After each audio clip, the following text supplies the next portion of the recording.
கர்த்தருக்கு ஸ்தோத்திரம். சங்கீதம் 42. மானானது நீரோடைகளை வாஞ்சித்து கதறுவது போல தேவனே என் ஆத்மா என்னை வாஞ்சித்து கதறுகிறது. என் ஆத்மா தேவன் மேல், ஜீவனுள்ள தேவன் மேலே தாகமா இருக்கிறது. நான் எப்பொழுதும் தேவனுடைய சமூகத்தில் வந்து நிற்பேன். உன் தேவன் எங்கே என்று அவர்கள் நாள்தோறும் என்றத்தில் சொல்லுகிறபடியால் இரவும் பகலும் என் கண்ணீரே எனக்கு உணவாயிற்று.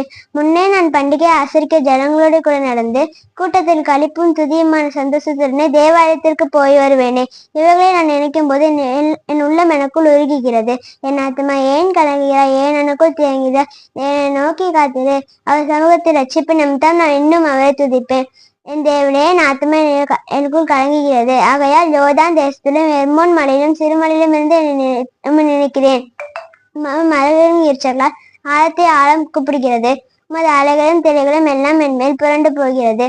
ஆகிலும் கர்த்தர் பகற்காலத்திலே தமது கிருபையை கட்டளையிடுகிறார். ராக்காலத்திலே அவரை பாடம் பாட்டு என் ஆய்வில் இருக்கிறது.